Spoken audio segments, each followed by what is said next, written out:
I'm here with Jeremy Wilson, who's a reptile keeper, and we're inside a building that some folks may remember as the old reptile building. And right now it's slowly undergoing a transformation. Yes, it's slowly turning itself into an amphibian conservation center. And as you can see, we have a few of the exhibits that are getting ready to get going.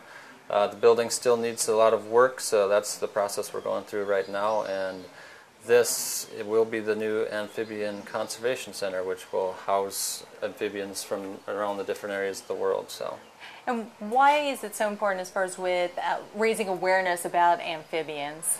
It's very important. I don't want to say most, I guess, but a lot of people aren't aware of what's happening in the natural world. We've kind of gotten away from our connection with the natural world. So part of our job, too, is to raise the awareness of what's going on and educate people so they know exactly what's happening and possibly what they can do to help with the plight of amphibians and all animals in general.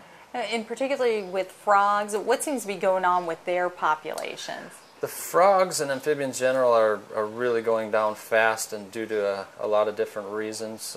Pollution, you got your normal ones, the pollution, the habitat loss and destruction of their habitat, and a lot of it, unfortunately is human related. So it is time to create that awareness to see what we can do to turn it around. Another big one is the chytrid fungus, and that one is also, unfortunately human related. A pet was released, or they used to do medicinal stuff with the African clawed frog, and that supposedly was the start of the whole chytrid fungus. Somebody let that go into a lake or whatever, and it spread from there, and it's really destroying a lot of the amphibians right now. As far as with the layout of this new center that's going to be coming, what are some of the things that people will see here in the future? Some of the things here, this part is going to be the exhibit side. Obviously, we're going to house stuff from Central America, South America, Asia, Africa. So we're going to kind of have a variety of species throughout the world to raise that awareness. It's not just here in the United States. It's worldwide, the amphibian crisis.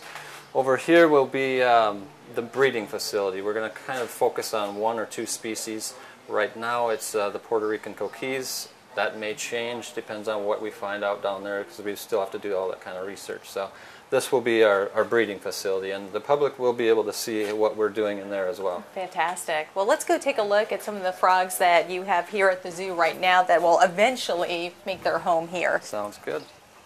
Well, we're now inside the Creepy Crawler Center, and here are some of the amphibians that we'll be seeing over in the Amphibian Conservation Center. And of particular interest, Jeremy, you were telling me about is the Panamanian golden frog. What really stands out about this frog? This frog is actually extinct in the wild, and it's a classic example of what happened with the chytrid fungus.